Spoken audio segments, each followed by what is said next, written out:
Good evening, Californios. It's November 31st, 2022. This is Season 2, Podcast number 33, and we are Red Star Report. I'm Hal G. Lohr, and this is Voices for the California Nation.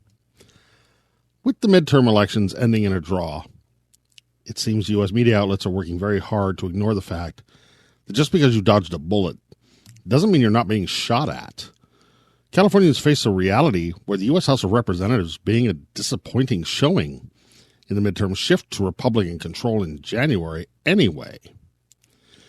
A Republican Party that embraces authoritarianism, oligarchy, and fascism that the U.S. Democratic Party proves again and again lacks the strength, courage, unity, or conviction to stop them from rigging elections, passing oppressive legislation, and court stacking to force the conservative vision of an extreme Christian, white, supremacist future on 21st century America.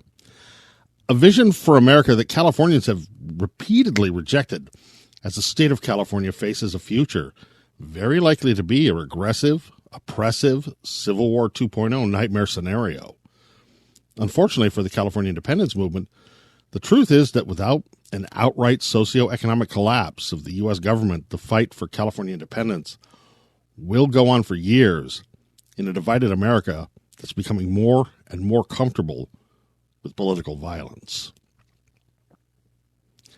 The hope has been that as Californians began to embrace the idea of independence in the face of an ever more fascist U.S. government, a peaceful, legal, and constitutionally acceptable California secession would have happened democratically through initiatives, the California State House, and the U.S. federal government vote. But that possibility is fading as human and civil rights are being abolished and U.S. oppression becomes normalized in right-wing America's unquenchable thirst for liberal tears.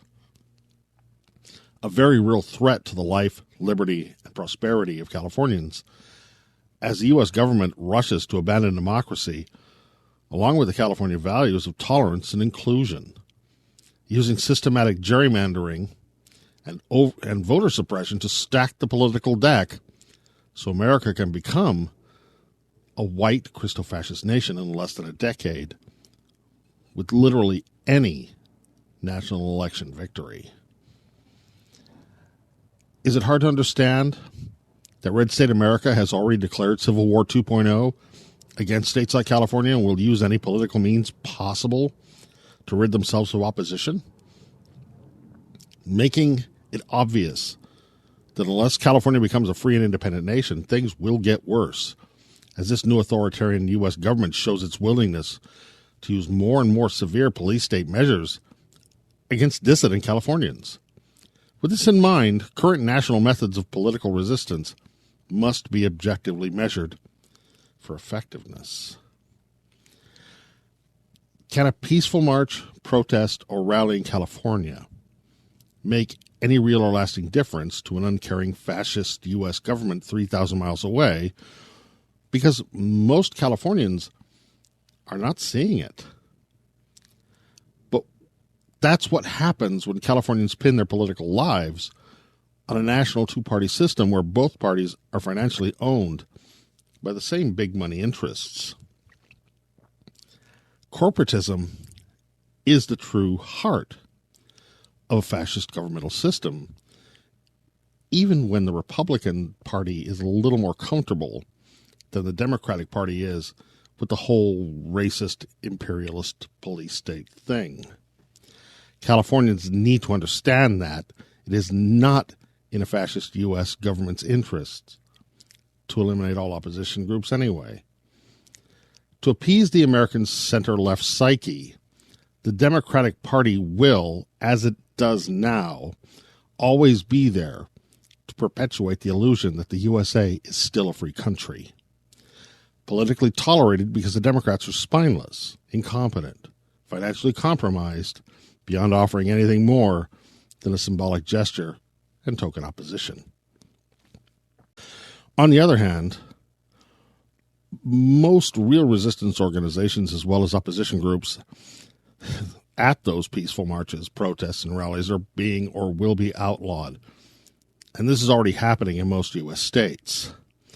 California's resistance leaders and political opposition groups really need to step away from the national media's political narrative that Republicans, Democrats, and Washington, D.C. matter.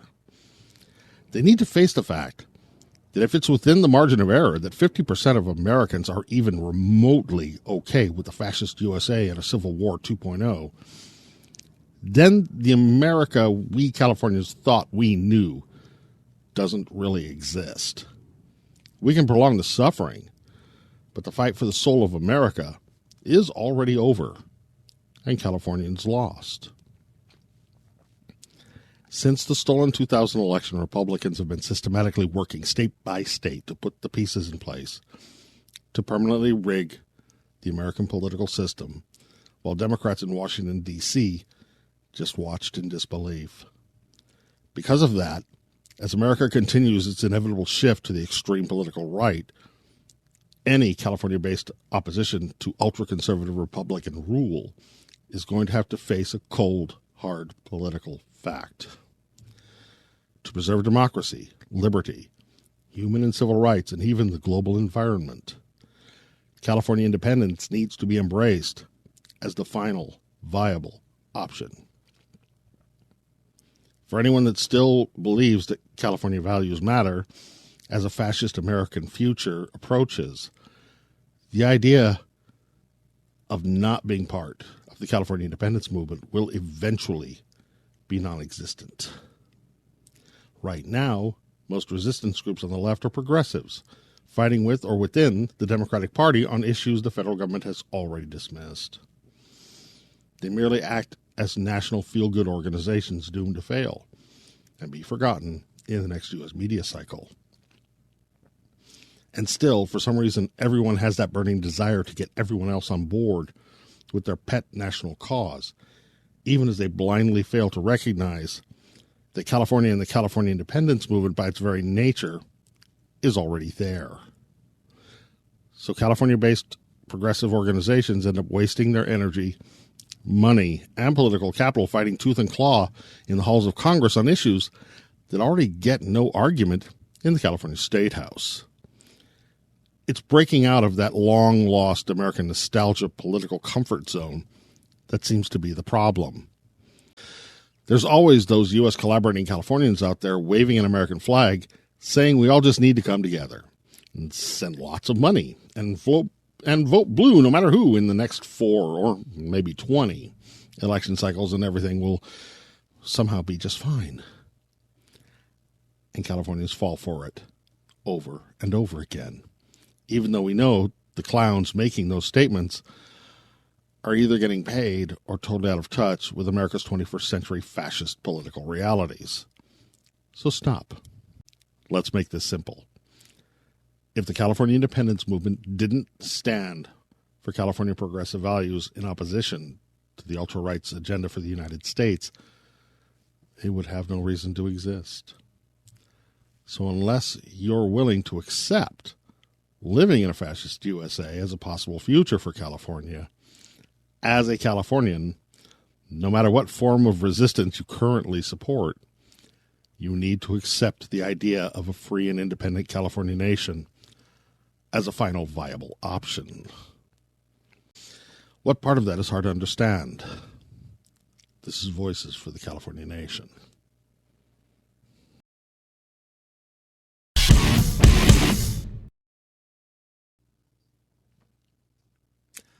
Next up, it's time for Activism in Action with Shankar Singham on getting over the midterm elections and the realities of a Democratic Party barely holding on in a broken America. Go get him, Shankar.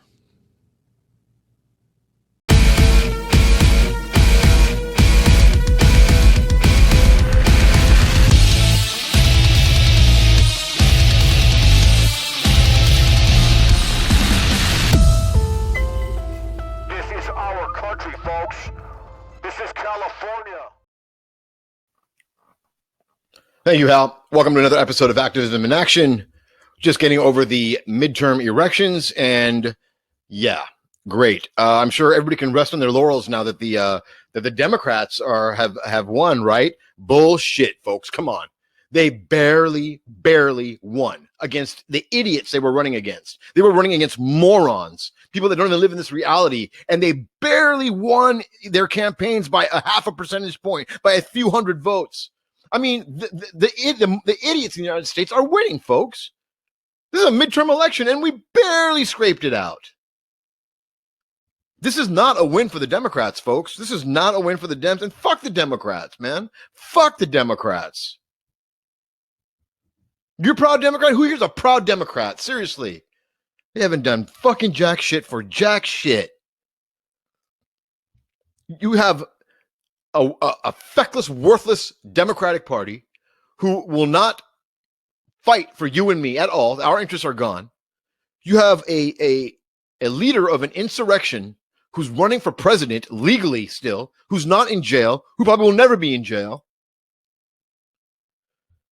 You've got women's rights that have been rolled back 50 years. I mean, you have women don't have abortion rights in states where they are amongst the child poverty rates are amongst the highest are the states with a 100% ban on abortion. You have California watching an influx of 1.6 million women coming here to have abortions.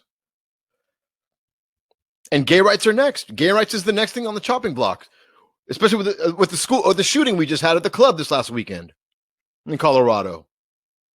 They're coming after the LGBTQ rights next. You don't think so?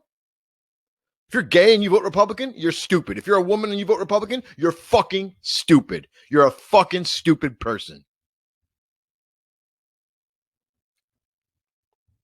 The right wing doesn't even care who the fuck they're put up. They'll put up a Labrador Retriever named Spot up against any Democrat, and you know what? That Labrador Retriever will just barely lose. Will barely lose against the Democrat. He had a cute bark. Because that's how fucked up it is. This is the country that we live in, folks. You have an economy that's got the highest inflation rates ever. Food and fuel prices are through the roof for no reason but greed. You really think the United States is going to fix itself, folks? You really think the U.S. is going to fix itself? Proud Americans, right? Instead of, and Obama's, the Democrats are to blame for this, instead of taxing corporations, instead of taxing the elite, taxing the rich, the federal government now borrows from corporations, borrows from the rich, and then pays them back with interest. So all the funds and programs that we need, we're borrowing in from the rich and paying it back to them with interest, you and me, folks. And all they have to do is decide, hey, the U.S. federal government owes me money. What do I want?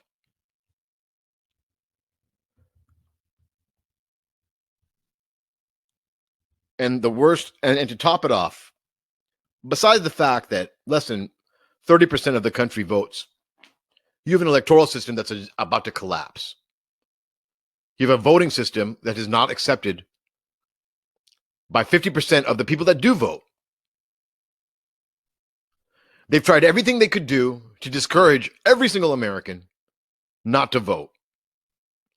The only way I see this changing is if there was a federal law requiring every single American citizen to vote, punishable by law. That's the only way.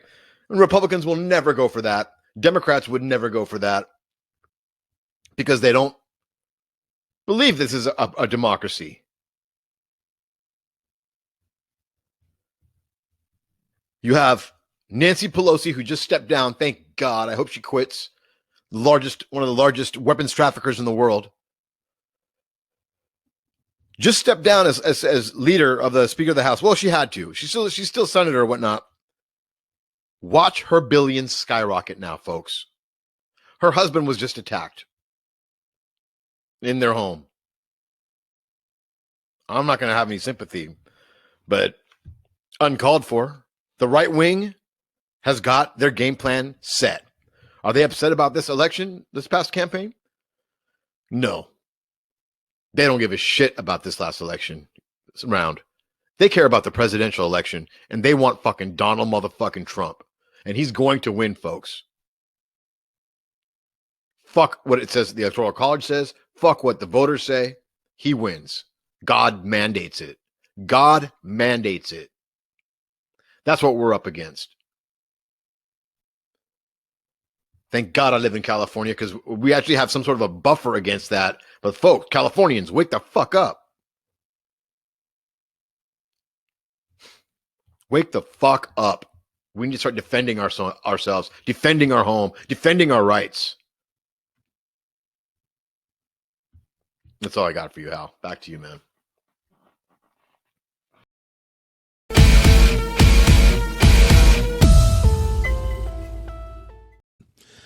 That was Activism in Action with Shankar Singham. Leave it to the Democrats to celebrate not getting their asses handed to them in an election as a victory. Shankar's right. Wake the fuck up and let that California Independence Red Star flag fly. Let's go to talking points.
This is Talking Points. For those who haven't heard, according to recent economic reports, California has passed Germany to become the number 4 economy on the planet, which leads us into tonight's talking point question. As a nation state, like it or not, California is not only an emerging player on the world stage, but also the most politically influential state in the USA. So what's up with people continuing to try and chop California up into small bite-sized pieces just so California can become politically, socially, and economically weaker? Personally, I smell an agenda because been there, done that, and it's not going to happen, especially when polls show that 7 out of 10 Californians already oppose that idea, and why wouldn't they? But think about it. The day California becomes its own independent republic, it automatically qualifies for a seat at the big boy table in the G8 as a global socioeconomic superpower. I know cutting up California to marginalize California's influence by breaking its political and economic strength fits right in with the MAGA Republican liberal tiers agenda, but come on.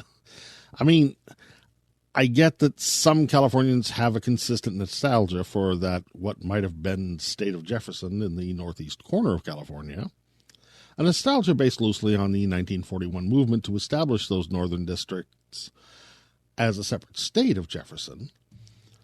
But today, left or right, it's become a legit regional identity, if not a political movement, as every election cycle, more Jeffersonian districts drift a few points to the left, keeping up with changing local demographics. I get that. I'm not talking about that. rewind to the 2016 election cycle.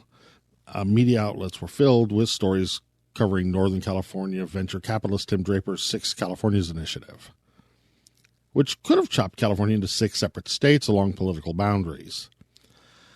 Admittedly, a purely political move made to damage the state's reliability as a California values progressive stronghold and predominantly Democratic Party supporting blue state.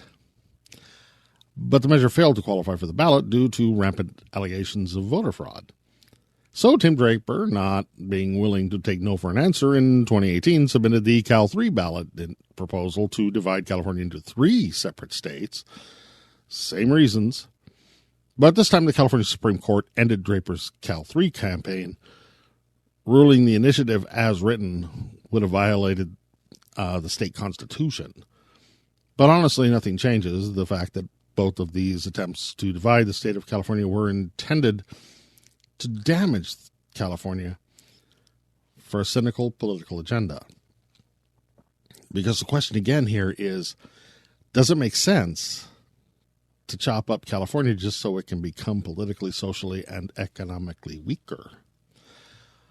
Obvious answer for some people is yes, if you have an anti-California agenda. Or maybe for the point of this discussion, to be more precise, yes, if you happen to be, yes, California's fearless leadership. In 2018, Yes California launched their Return California campaign to chop an independent California republic in half, promising to sign a treaty giving all federally held land to California's Native American tribes. A feel-good idea, but really just a Yes California media stunt, considering Return California was never discussed with more than a few indigenous people and apparently never intended to address the real tribal land concerns of most of California's indigenous population. Just Cal exit representatives basically waving a badly flawed treaty promise that was broken before it was written, so Yes California could use California's indigenous people as a media prop. And not like Yes California ever stopped to think about what could possibly go wrong, right? I mean, what the fuck? Hello. Russian collusion, a Moscow front embassy, and an ongoing FBI investigation. And they still delude themselves and think that they can be anything but toxic for the California independence movement as a whole. If you're unsure what I'm talking about, feel free to go to Red Star Report, podcast season 2, number 21, from August 3rd, 2022, a special report on Yes California and the new federal Russia investigation. But hey, I guess today's president of Yes California, with all the self-righteous conviction of a deranged homeless man screaming at a stop sign, would say yes. The campaign to chop up the state of California works just fine for the Yes California agenda of must get face time for validation on Fox News. California's, I shit you not, the latest irresponsible campaign from Yes California, Cal Exit 3.0, is not even actually a plan for California independence. Cal Exit 3.0 is Yes California President Louis Moscow Marinelli's new plan that would split California into a blue independent country and a red loyal American state based on Louis's limited impressions of California politics. Now, there's a lot to unpack here. So let's start with the fact that Louis Marinelli doesn't really seem to like California and isn't really a Californian. He was born and raised in Buffalo, New York, where Russian studies was apparently his college major. He came to California in 2008 to work on the extremely divisive and homophobic Prop 8 campaign. He stuck around to do the Cal Exit thing in 2014, probably subverting it as part of the Russian collusion thing around the 2016 elections. And then he moved to Moscow shortly after Trump won the election, where he's been living until he recently moved to Red State, Arkansas. That guy is the self-proclaimed founder and president of Yes California and the Cal Exit movement. Sorry, dude. But once and for all, the reality is that the California independence movement as a whole, never voted for you to be leader and doesn't follow you. Which brings us back to another question, or brings up another question, I should say. Why the fuck would anybody in the American news media today ever care anything about Louis Marinelli or his Yes California group, or anything they have to say about anything California independence, if they're legally compromised to the point of being under FBI investigation for Russian collusion? You might as well go ask that crazy homeless man screaming at the stop sign about CalExit. Because these fools don't even understand that red California versus blue California only really exist on oversimplified winner-take-all presidential election maps that don't take into account the basics of California's population density and changing demographics. Lewis, let Red Star Report give you a hint. Take a look at this 2022 state Senate election map, and you can see it.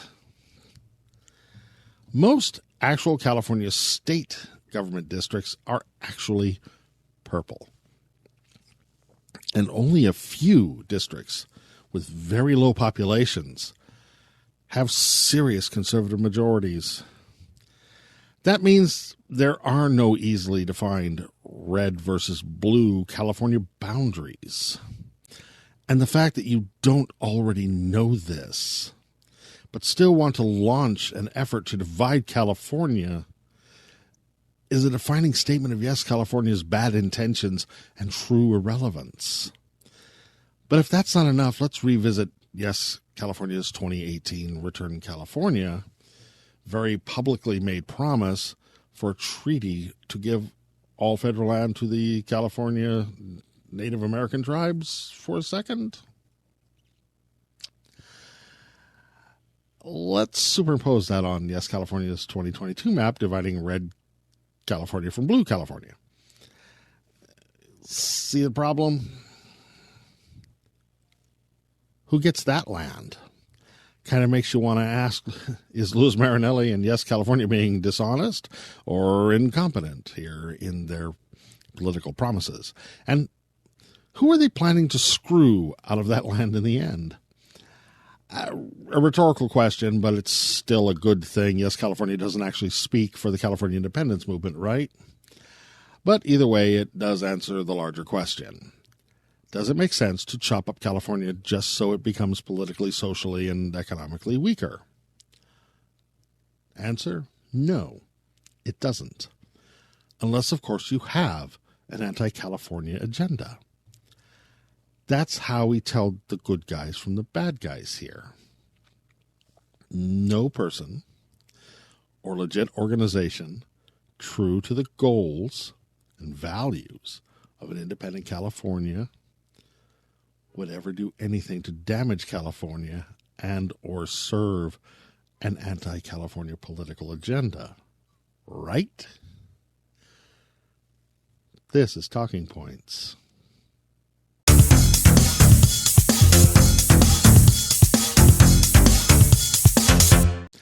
That's it for this Red Star Report. For more Red Star Report information, check out our website at redstarreport.com. And go subscribe to our Red Star Report YouTube channel. Go to our Red Star Report Facebook page, Twitter, and Instagram, and give us a like and follow. Because if you want to support the actual California Independence Movement's media group, it's all about the algorithms. Our thanks to you and all our Red Star Rebels for watching. We are Red Star Report.